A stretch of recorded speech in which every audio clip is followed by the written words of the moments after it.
Vous en avez sûrement déjà entendu parler, certains clips de ce genre musical avoisinent le milliard de vues sur YouTube. Je parle de la Korean Pop, plus souvent appelée K-Pop. Et pour ce faire aujourd'hui, je reçois Issam Amara. Nous allons parler d'un festival que vous avez décidé d'organiser pour le printemps 2022, le festival K-Spring. Alors déjà, est-ce que vous pouvez vous présenter en quelques mots ?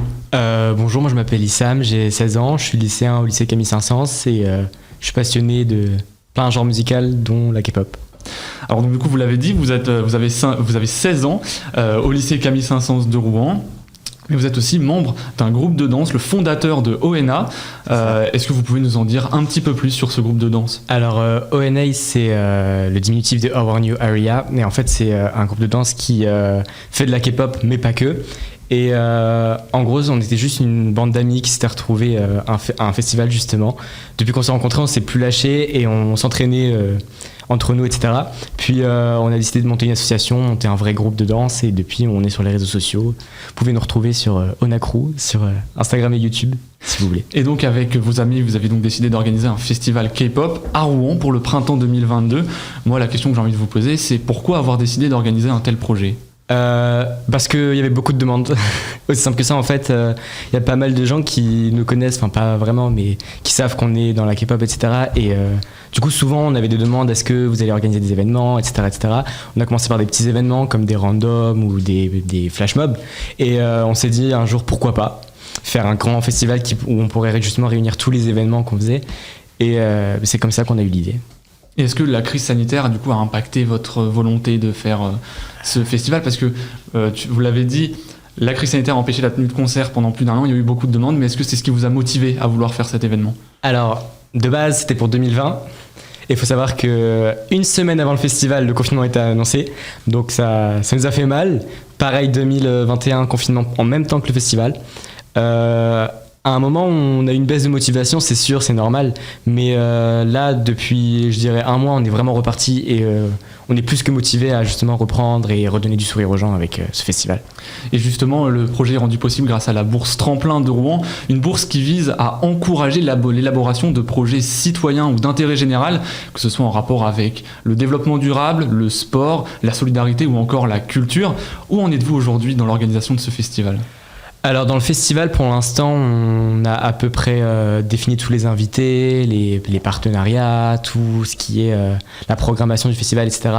Maintenant, on cherche les bourses, les demandes de subventions, etc. Parce qu'un festival, ça se fait pas sans argent.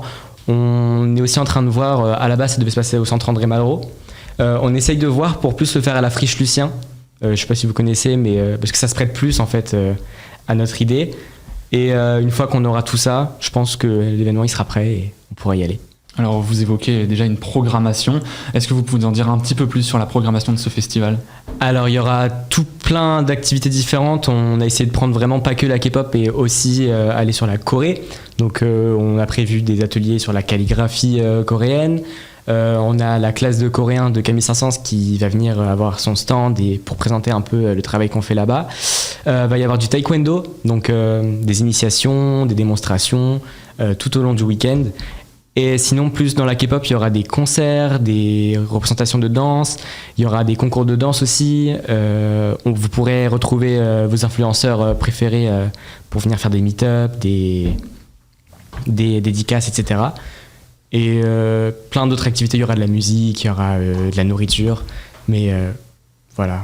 Est-ce qu'il y a déjà des noms de groupes que vous connaissez pour le festival ? Ouais, donc on a Rising Crew, un crew de danse qui vient, on a par exemple Lilix, une influenceuse très tournée autour de la Corée, on a des plus petits groupes, on a des groupes rouennais, déjà on a ONA, on a Untry qui aimerait bien passer aussi, donc on a pas mal de gens en fait, différents, et on essaye vraiment de ramener des gros comme Rising, mais aussi des petits à côté pour pouvoir valoriser les petits groupes parce que c'est important, surtout quand on vient de débuter. Et donc du coup ce sera un festival de K-pop. Pourquoi la K-pop ? Qu'est-ce qui vous plaît dans ce style musical ? Et j'irai même plus loin, qu'est-ce qui vous plaît dans la culture K-pop ? Alors en fait, il faut savoir que la K-pop, c'est entre guillemets plus qu'un style musical parce que dedans, il y a aussi un certain esthétique, un style vestimentaire, et c'est un style de vie, un style de danse. Enfin, ça regroupe beaucoup de choses. Et je pense que les gens en général aiment beaucoup parce que c'est très engagé. C'est-à-dire que par exemple le groupe BTS, autrement dit le plus connu, ont commencé en faisant une vraie critique de la société coréenne et de la société chez les jeunes.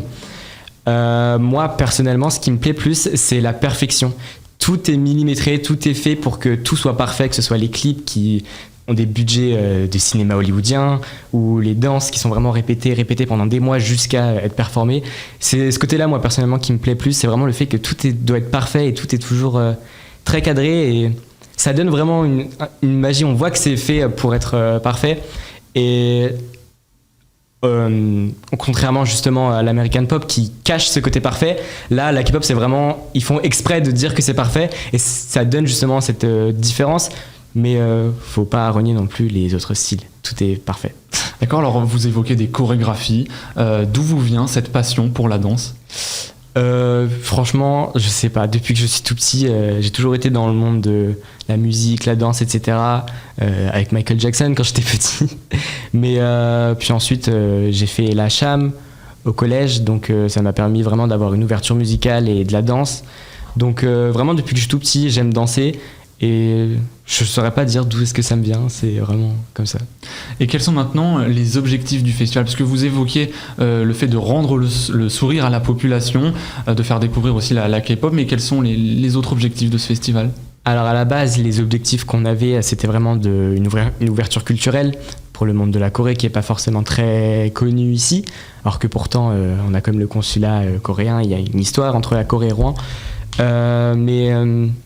Avec le confinement et tout ça qui est arrivé, en fait, maintenant, l'ambition, c'est plus de réunir les gens, de réunir les fans, de pouvoir réunir les familles aussi. Pourquoi pas, s'il y a des parents qui veulent venir avec leurs enfants, découvrir le monde de leurs enfants. C'est devenu la nouvelle ambition, en fait.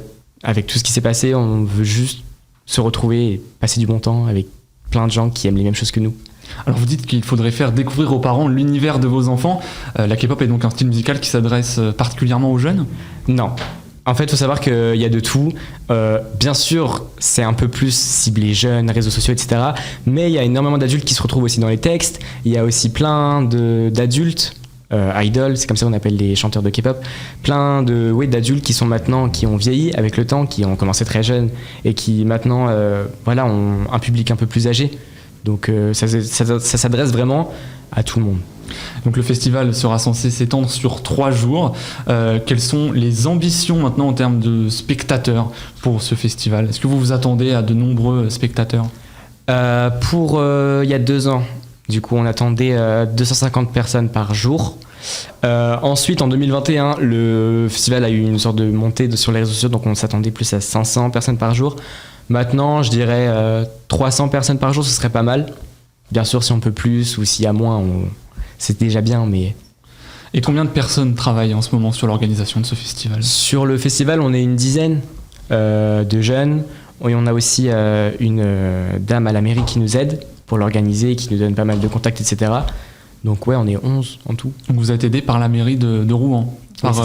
Et qu'est-ce qu'elle met en place, cette mairie, pour vous aider précisément ? Déjà la bourse tremplin, oui. Qui nous permet une subvention, de l'argent, etc. Et elle aime bien s'appeler une boîte à outils. Donc quand on a besoin par exemple de financeurs, ou on a besoin d'aller voir une certaine personne ou quoi, elle connaît quel contact appeler, etc. Et elle nous aide par rapport à ça.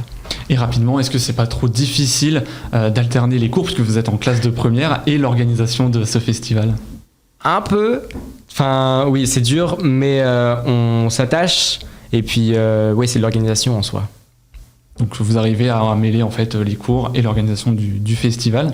Et bien, en tout cas, merci à vous d'avoir accepté notre invitation. Pour suivre l'actualité du festival K-Spring et également celle de son organisateur, rendez-vous sur le compte Instagram de Issam, @_AKIAM. En attendant, merci d'avoir regardé cette émission. N'oubliez pas que vous pouvez la retrouver sur notre site et application Radio Sensation. Et nous, on se quitte sur de la musique, avec en l'occurrence de la K-pop du groupe BTS.